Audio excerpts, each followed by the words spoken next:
Obtain all the zeros of this polynomial. It's a degree 4 polynomial, so it's going to have 4 zeros at max. If 2 of its zeros are given to be root 5 and minus root 5. Do you recall the thing that we discussed about zeros of a polynomial and the coefficients? In that I said if alpha and beta are the zeros of a quadratic polynomial, then x minus alpha and x minus beta will be factors of it. It's a degree 4 polynomial. Root 5 and minus root 5 are basically zeros of this polynomial, which means x minus alpha, which is x minus root 5, and x minus of minus root 5, which will turn out to be x plus root 5. Both of these will end up becoming factors of this polynomial. So essentially x minus root 5, x plus root 5 are both factors of this polynomial.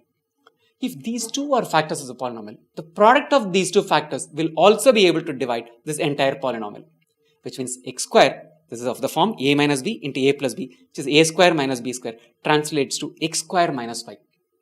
So because root 5 and minus root 5 are zeros of this polynomial, we can deduce that x square minus 5 is a factor of this polynomial. All that we are going to do is basically take this polynomial p of x and divide it by this, which is our g of x, which will result in a q of x for us.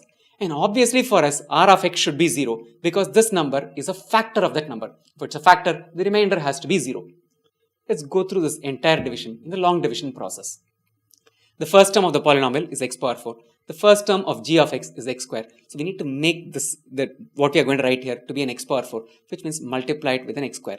So the first term of q of x, this is g of x, this is p of x, and what I'm going to write here is q of x. This is q of x. Right, I'll write it q of x. So x square times x square will make it as x square. X square times minus 5 is going to leave us with minus 5x square. So, sorry, x square times x square is x power 4. I'm sorry. We're going to subtract it. So, x power 4 and x power 4 gets cancelled. We don't have an x cube term. So, it's minus 5x cube when I bring it down. X square minus of minus will leave us with plus 6x square plus 25x minus a 30. The second term of this q of x, I have to pick such a value here that multiplied with x square is going to give us minus 5x cube. So I'm going to pick a minus 5x. Minus 5x into x square will leave us with minus 5x cube. A minus 5 multiplied with minus 5x is going to leave us with a plus 25x. So let's subtract this term, and I'm subtracting this term. Minus 5x cube minus of minus 5x cube will get cancelled.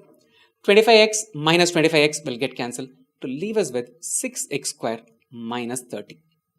I have an x square here. I need a 6x square as the first term here. So I'm going to multiply it with a 6. 6 times x square is 6x square. 6 times minus 5 is a minus 30. So subtract it. We're going to get a 0. Obviously, we have done the division right because we know that x square minus 5 is a factor of this number. So the remainder has to be 0. We got the remainder. So in this case, p of x is this polynomial. G of x is x square minus 5. Q of x is x square minus 5x plus 6. And r of x is equal to 0. So this completes the division process for us. But that's not completing the question. The question is to find out all of the zeros. So essentially this p of x, now I'm going to write it as x square minus 5, which is g of x, into q of x, which is x square minus 5x plus 6. This part relates to the root 5 and minus root 5. I need to find out the zeros that are going to come out of this quadratic expression. Let's see if we can factorize it. It's a very factorizable equation. Let's factorize it. It's going to factorize as x square minus 2x minus 3x plus 6. Which will translate to x minus 2 times x minus 3. If I substitute x as a 2, the left hand side expression becomes 0, so polynomial becomes 0. If I substitute x as a 3, the right hand side part of the expression will become 0, so polynomial becomes 0. So x equals 2 and x equals 3 are the other two zeros.